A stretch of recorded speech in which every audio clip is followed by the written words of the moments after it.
it's Beau. And welcome back to The Greatest Summer, and we hope you are having the greatest summer. And today we're going to be talking about something that also shows the differences in our ages. So me ending my career and you beginning your career, it's one of those interesting phases of life where hopefully I'm able to share some wisdom with Beau, give him some advice based on the things I've learned over my career, and help him as he begins his journey after he graduates school. Yeah. So what questions do you have? Where do you want to start? Yeah, I mean, just building off what you said, I've got 1 year left and I'm in the real world and in the corporate world. So there's just, my number one question is when it comes to looking for a job out of college, you know, what are the things to look for in a job? Not just of course, the salary is important and the PTO and all the benefits that come with it, but just keeping that work-life balance. You know, what's the best thing you could possibly look for in that going into your career? Yeah, excellent questions. And I'm smiling because I'm happy to hear you thinking in that way. You know, a lot of people, especially when they come out of school directly, the first thing they worry about is how much money can I make? You know, I want to get the highest salary I possibly can. Nothing wrong with that. That's what we try to do when we work, right? Is earn a living. However, I would encourage you to try to find a career and or a company that aligns with your interests. Okay. That makes the 9 to 5 so much more bearable when you actually enjoy the product that you'll ultimately be marketing or selling or whatever line of work you go into. If you understand the product, if you have some sort of interest in the product or the company, that's number one. Just making sure that, because you're going to be spending a lot of time doing what you're going to end up doing. Of course. And by pursuing something that is of interest to you personally, it makes that time much more enjoyable, and the day goes by faster. Also, there are a lot of companies out there. Take the time to look into the companies that open up positions and make sure it's a company you believe in, that is an ethical company, that has high moral standing in the community, that is doing good things in the community. And again, that makes you feel better about representing an organization that aligns with your overall interests and overall moral approach to life. And the final thing I'd encourage you to do is maintain a side hustle. A lot of people will end up in a career, you get tied up in your day-to-day, and you end up just focused on that. And then if there's something happens one day where, let's say the company goes through restructuring or there's a workforce reduction and you lose that job, you don't want to be in a position where you have one source of income. Right. Because that's where it causes a lot of stress with people. Is you go through life, you end up getting, say, a car payment or a mortgage payment, or you got to pay your electric bill, you got to eat, you know. So the job is what provides that income. And if you have more than one source of income coming in, that reduces that stress level quite a bit. So a couple of side hustles, there's nothing wrong with that. Yeah. Don't want to do anything that is unethical in terms of, you know, working for a competitor of the company that you're working with, anything crazy like that. But there's plenty of stuff that you can do on the side, even simple internet work that you can do in the evenings or on the weekends, and allows you to have that extra source of income so that you're not just tied to one source. Of course. Great, yeah, I'll be sure to keep all that in mind, looking for just, you know, a job out of college and not just taking, you know, the one that offers me the most, but seeing all that they offer me and not just a paycheck at the end of the day. Exactly. So as we said, you know, you're ending or nearing the end of your career and I'm starting mine. What, if you could go back as you graduate college and go into the workforce, like what's something you wish you could have done that you now do, like starting out? Sure, yeah, it's a great question. I think I would have taken more chances. Okay. Because what you're going to find as you go through your career is you end up in a comfort cycle where you take on a role, you finally figure out what it is you're doing, and you're kind of like, all right, I got this. Your confidence level comes up to a certain point where it's like, okay, I know what I'm doing. And then, especially if you do good work, people are going to go, hey, we like what you're doing, Beau. We want to move you over here and try this. Yeah. One of your initial reactions may be, depending on the offer, oh, I don't know much about that. What if I fail? Yeah.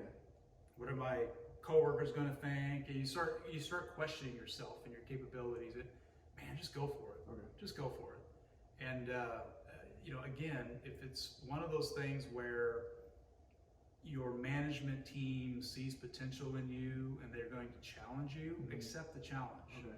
So what a lot of companies will do is they'll take good people and they'll on purpose move them over to a different department or into a different role just to expand their capabilities and their skill sets. So looking back on my career, I know there's been times when I've been offered additional positions or additional responsibilities, and for whatever reason I ended up declining it.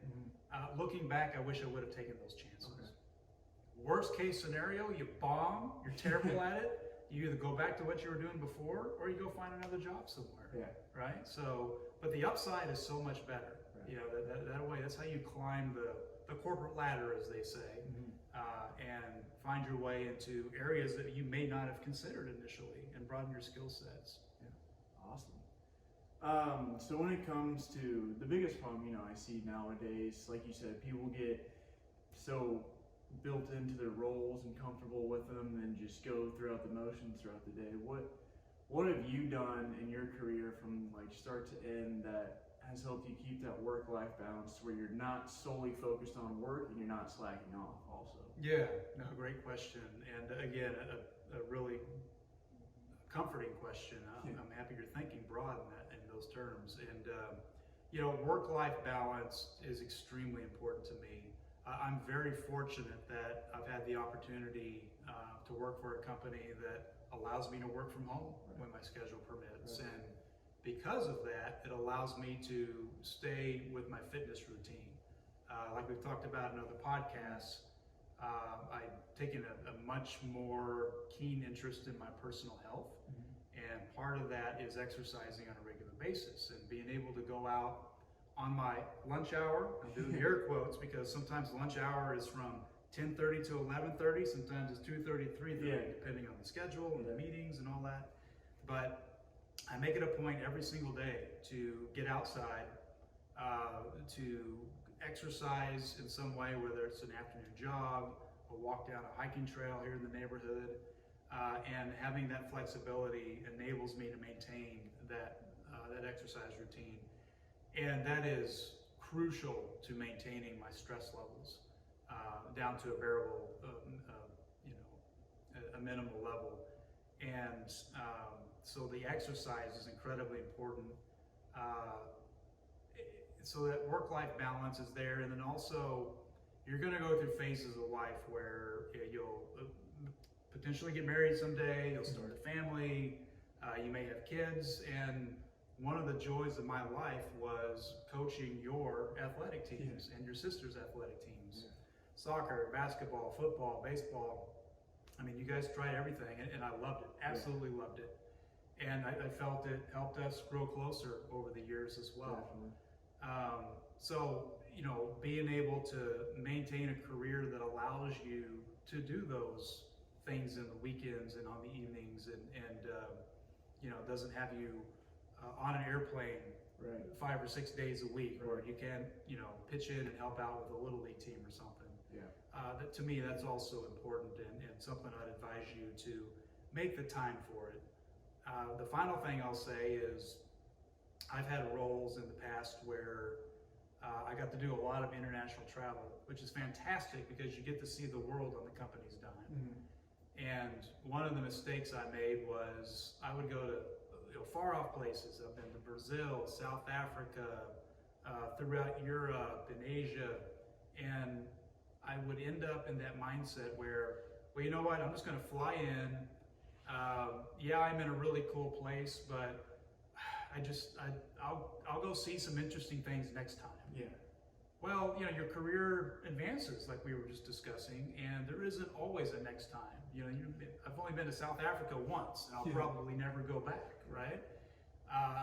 One of my regrets is I didn't add a couple of extra days on the back end of that trip to go see go on a safari or go spend time on the South African coast or go visit friends or something. So, it's when you have those opportunities throughout your career, add that extra day.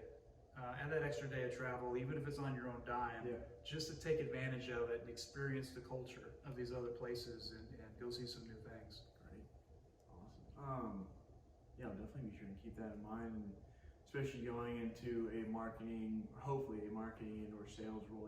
Travel's definitely a big part of those roles, and maybe not so as much like today as it was back when you started, because everything's online now. You can just zoom in, all that. But definitely we'll keep that in mind. And like you said, I'm the same as you. Like, I want to explore the world, and to be able to do that on someone else's dime is definitely a plus. And again, that's why I encourage you to, that's one of the things about sales is to be a good seller, you have to have that tight relationship with your customers. Right. And the pandemic hit in 2020 and COVID and all that, and everything shut down, everybody went to Zoom. I mean, the world has returned to, you got to build that relationship. Right. Yes, you can do some of that over Zoom.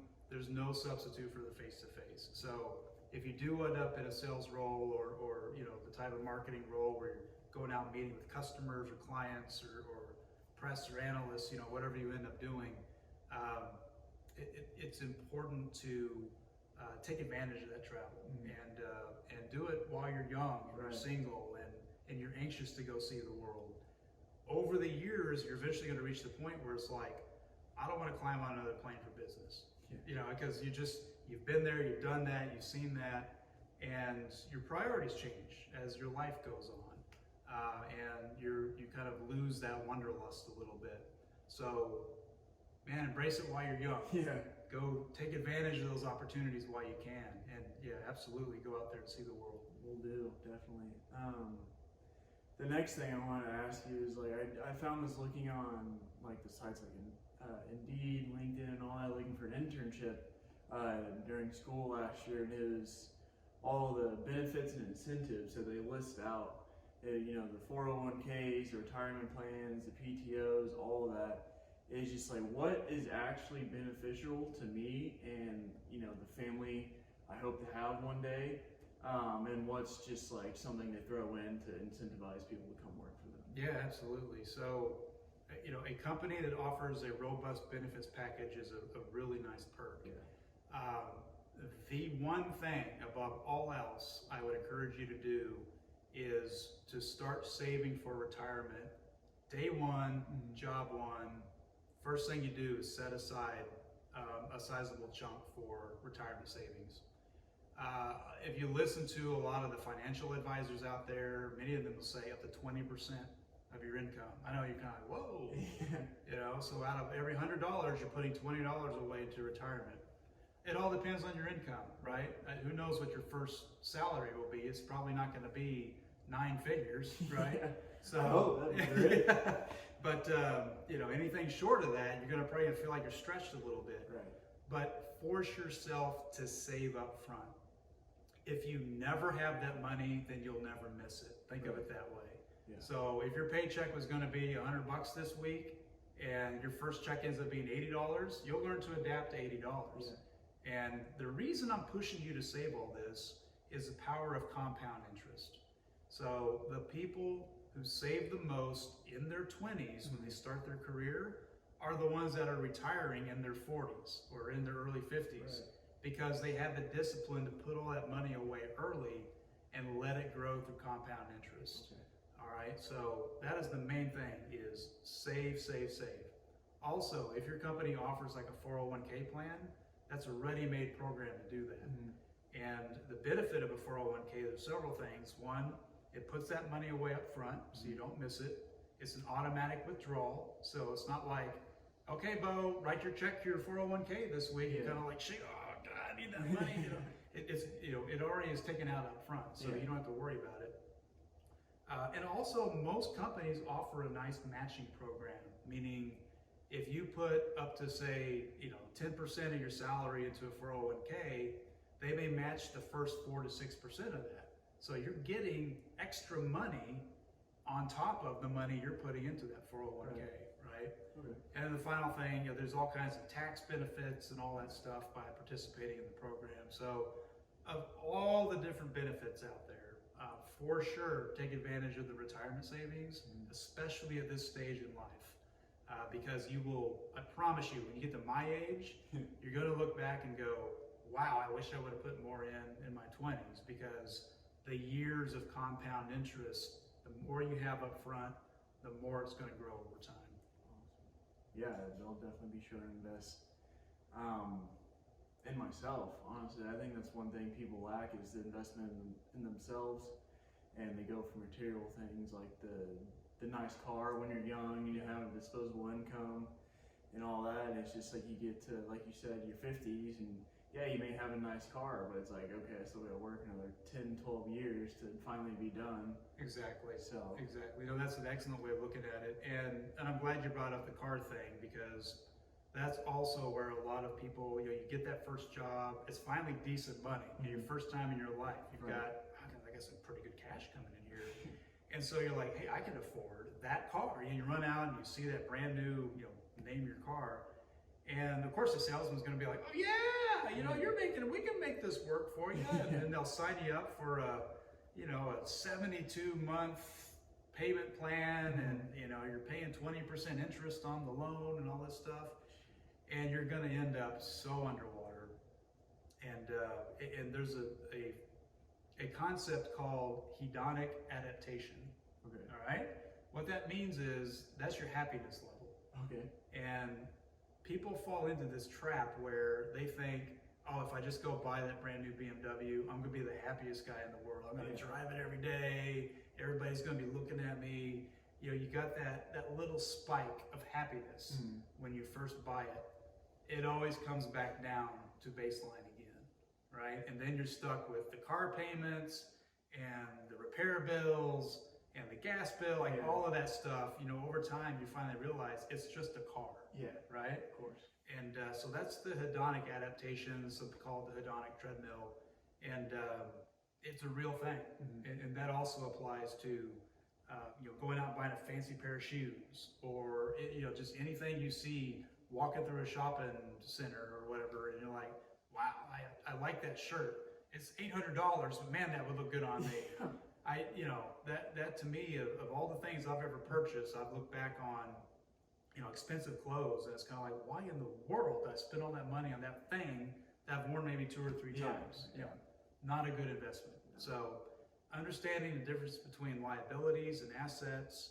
And one of the phrases that I heard recently that I thought is fantastic, it's something you can carry forward, is that rich people spend money on things. Wealthy people spend money to make more money. Okay. Right? Yeah. So there's a difference between rich people and wealthy people. Rich people may have a ton of salary. They may earn a lot of money from their job, but they turn around and spend it all. Right. And they end up with the fancy cars and the big house and the nice clothes, but they're living check to check because they're like, I got to keep that money coming in to maintain my lifestyle. Right. Wealthy people take the money they earn and they put that money to work for them, making more money. Yeah. They buy stocks, they buy real estate, they invest in companies, they have side hustles. So have that mindset. Have the mindset of the wealthy person, and you will become wealthy. Gotcha. Okay? Great. Yeah. That's mainly the 3 questions I had for you. Were just, what to look for in a company, how to maintain that work-life balance, and then what benefits help you achieve that. Yeah. Just the last thing I have for you would be, what's your final piece of advice as a man ending his career to a man starting his career? What's the last little fruit you got for me? I would say not to take things so seriously. Okay. There's going to be many, many moments in your career where you're laying in bed at 3 in the morning, you're like, oh, I forgot to send that email, or oh, we've got that board meeting coming up, I got to get those slides done. It just, in the moment, it's going to feel like the weight of the world is on your chest. You're going to be trying to breathe and all that stuff. And then looking back, I look back on all those times and I was nervous to give a presentation, or it's just like, what a bunch of crap, man. Why did I allow all that stress to weigh me down and to keep me from sleeping, or, to not go out and play catch with my son? It's just, all those things pass over time. Yes, there's going to be stressful moments. You may have to burn the midnight oil. You got to stay late at the office, finish a project. That's part of working. That's part of getting your job done. But don't let your career dominate your life, and don't ever let your career ruin your relationships. You heard me say this in the wedding speech. I've seen way too many people allow their career to ruin their relationship. It's really sad to see. So that would be it, man. Just try not to let life weigh you down. Be as happy as you can. You can't buy your way to happiness. No. There's no material thing out there that's going to make you happier, because you always come back to your baseline. And so do the things that make that baseline go up. And that's like, have a good family life. And be proud of the man that's staring back at you in the mirror. Right. Every night before you go to bed, you're brushing your teeth, you're looking that guy in the eyes. Be proud of who's looking back at you. Right? Just be able to go to bed with a clear conscience and get up in the morning and take on the world. Awesome.